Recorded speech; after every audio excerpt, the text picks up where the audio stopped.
Deus abençoe os irmãos.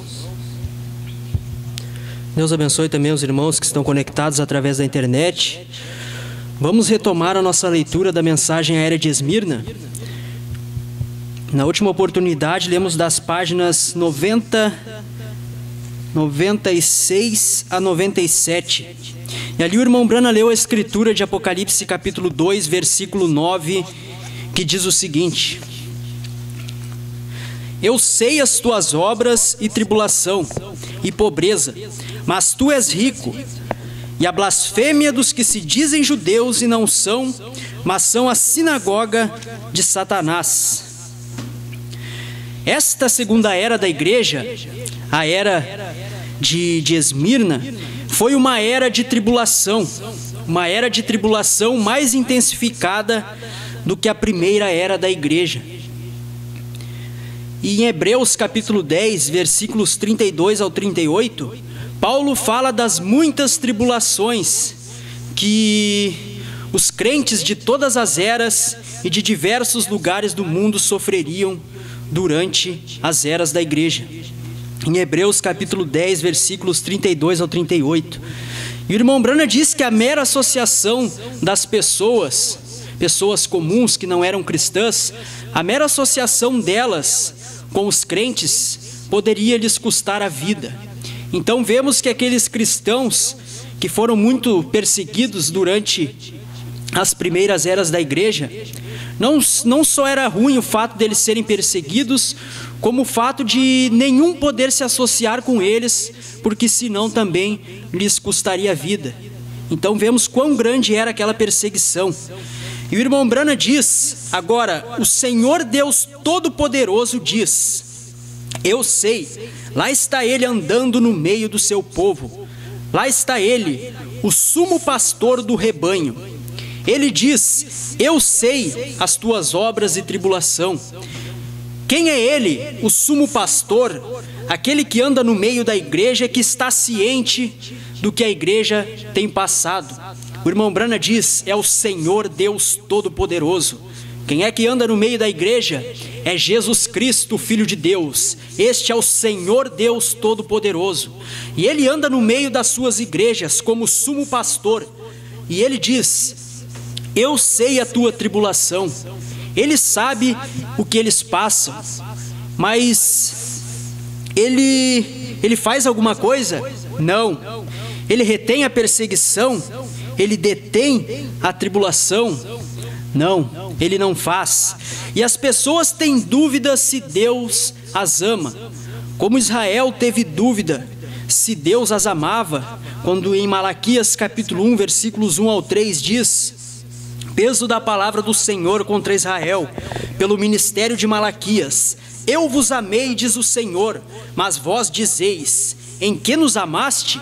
Então, como Israel, o povo tem dúvida se Deus as ama, porque Deus deixa o seu povo passar por tribulações e fica olhando como se não se importasse, mas Ele se importa e Ele sabe da tribulação que eles passam, mesmo deixando eles passar. Eles pensam que o amor significa nenhum sofrimento, como um bebê sendo cuidado pelos seus pais. Eles pensam que isto é o amor, nenhum sofrimento. Mas o amor de Deus é eletivo. A prova do amor de Deus é a eleição. Ele pode entregar você à morte, como fez com Paulo. Ele pode entregar você ao sofrimento, como fez com Jó. Essa é a prerrogativa dele. Ele é soberano, mas tudo é com um propósito.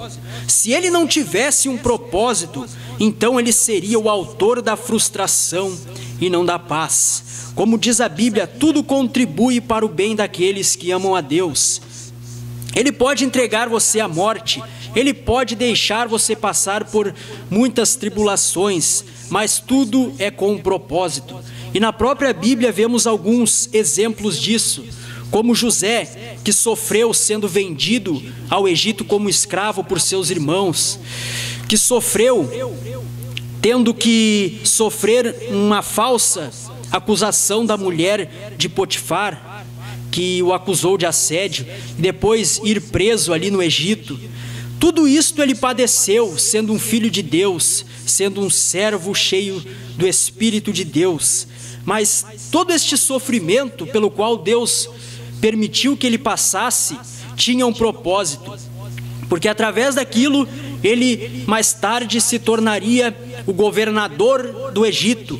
E através do seu governo, da sua administração, o mundo seria livrado de uma fome. O mundo seria salvo de uma fome, como é o nome o significado do nome dele ali no Egito, Zafenat Paneia, que significa Salvador do mundo. Então, todas aquelas tribulações que pareciam injustiças a José tiveram um propósito, porque através daquilo ele se tornou o governador e salvou o mundo da fome. Então, como o irmão Branham diz aqui, ele pode entregar você à morte, ele pode deixar você passar por inúmeras tribulações, mas tudo é com um propósito. E seu propósito, qual é o propósito? O irmão Branham diz, é que após termos sofrido, fôssemos aperfeiçoados. Como Cristo, ele próprio padeceu, ele aprendeu a obedecer por aquilo que padeceu.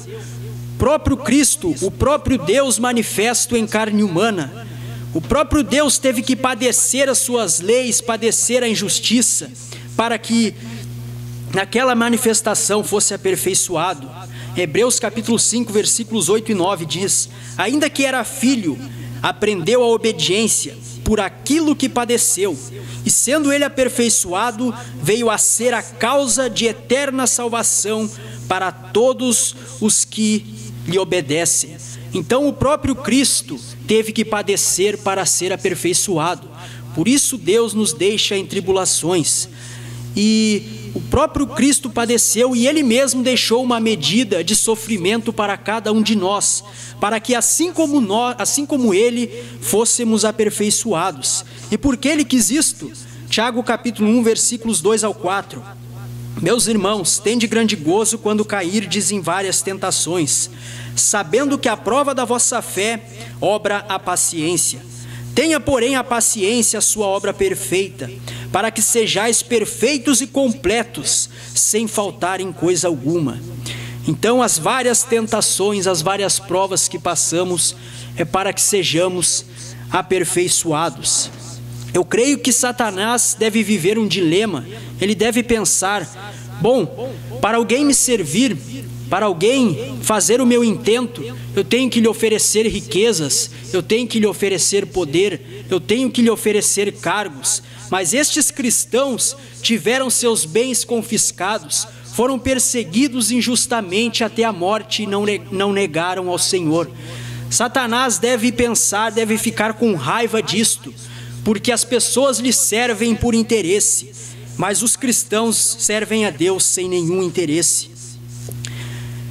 E por que Cristo, quando anda no meio da igreja, porque ele fica de lado e deixa aqueles cristãos padecerem?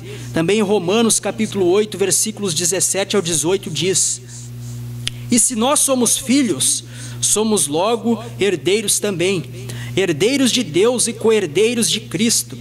Se é certo que com ele padeçamos, para que também com ele sejamos glorificados. Porque para mim tenho por certo que as aflições deste tempo presente não são para comparar com a glória em nós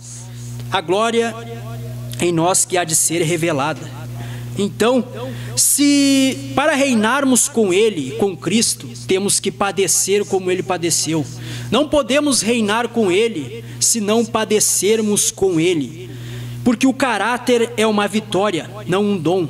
O caráter é uma conquista, é uma vitória. Um homem sem caráter não pode reinar. O governo sem caráter é satânico. Mas se um homem tem caráter, ele pode reinar. Então o governo é de Deus. Então, se queremos reinar com ele, como ele nos prometeu, de assentarmos no trono, no seu trono, como ele venceu e se assentou no trono de seu Pai, para podermos exercer esse reino, temos que padecer, para que nosso caráter seja moldado como ele. Padecemos com ele e reinamos com ele. Este foi um resumo do que lemos. Vamos retomar a nossa leitura. Não estranheis a ardente prova que vem sobre vós para vos tentar. Isso é o que Pedro disse. É estranho que Deus queira desenvolver em nós um caráter semelhante a Cristo que vem através do sofrimento? Não, Senhor. E todos nós temos provas, todos nós somos provados e corrigidos como filhos. Não há um que não passe por isso. A igreja que não está padecendo e não está sendo provada não tem isto, não é de Deus. Hebreus capítulo 12, versículo 6 diz: porque o Senhor corrige o que ama e açoita a qualquer que recebe por filho. Mas se estais sem disciplina, da qual todos são feitos participantes, sois então bastardos e não filhos. O irmão Branham diz: agora, esta condição especial em Esmirna deve ser aplicada a cada era. Não há nenhuma era livre disto. Não há nenhum verdadeiro crente livre disto. Isso é de Deus. Esta é a vontade de Deus. É necessário. Precisamos do Senhor para nos ensinar a verdade de que devemos padecer e ser semelhantes a Cristo ao cumprir isto. O amor é sofredor, é benigno. Mateus capítulo 5, versículos 11 e 12. Bem-aventurados sois vós, quando vos injuriarem e perseguirem, e mentindo, disserem todo o mal contra vós por minha causa. Exultai e alegrai-vos, porque é grande o vosso galardão nos céus, porque assim perseguiram os profetas que foram antes de vós. E o irmão Branham diz: os céus nublados e tempestades da vida não são sinais da desaprovação de Deus. Tampouco os céus claros e águas tranquilas são sinais de seu amor e aprovação. Sua aprovação de qualquer um de nós é somente no amado. Seu amor é eletivo, o qual ele tinha por nós antes da fundação do mundo. Ele nos ama? Ah, sim. Mas como saberemos? Nós saberemos porque ele assim disse e manifestou que de fato ele nos amou, porque nos trouxe para si e nos deu do seu Espírito, estabelecendo-nos como filhos. E como provarei meu amor por ele? Crendo no que ele disse e conduzindo-me com gozo no meio das provas que ele em sua sabedoria permite acontecer. Eu sei a tua obra, mas tu és rico. Aí está novamente, vejam, andando para cima e para baixo no meio de sua igreja. Como um pai, ele está observando sua família. Ele é o cabeça de sua família. Ele é o provedor. Ele é o protetor. Todavia, ele observa a pobreza deles. Como o crente sem instrução tropeça nisto. Como pode Deus suportar observar os seus num tempo de necessidade e simplesmente não parar aquilo tudo, simplesmente ceder e derramar generosamente cada coisa material sobre eles? É aqui que você tem que crer novamente no amor e bondade e sabedoria de Deus. Isto também é necessário. Recorde que ele admoestou: não vos inquieteis pelo dia de amanhã, pelo que haveis de comer ou pelo que haveis de vestir. Vosso Pai sabe das coisas de que necessitais. Aquele que veste o lírio e alimenta o pardal fará muito mais para vós. Estas coisas físicas não são as verdadeiras necessidades básicas da vossa vida. O irmão Branham dizendo: pois a vida de um homem não consiste das coisas que ele possui, mas de preferência buscai primeiro o reino de Deus e a sua justiça, e todas as necessidades materiais vos serão acrescentadas. O povo de Deus não é inclinado ao material, eles são inclinados a Cristo. Eles não buscam os tesouros que são de baixo, eles buscam os que são de cima. É absolutamente verdadeiro que a maioria dos cristãos não são ricos, mas exatamente eles estão no lado pobre. Foi assim nos dias de Jesus, isto foi verdade nos dias de Paulo e deve ser verdade hoje. Isto não é tão verdade hoje porque a era de Laodiceia é uma era de vasta riqueza, onde frequentemente o critério de espiritualidade é a abundância de bens terrenos.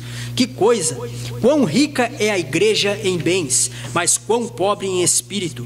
Bem-aventurado vós, os pobres, porque vosso é o reino de Deus. O reino de Deus não é comida nem bebida, não é material, ele está dentro de nós. Um homem rico é rico em Deus, não em coisas mundanas. Encerramos a nossa leitura. Os irmãos podem colocar-se de pé. Vamos receber o nosso pastor.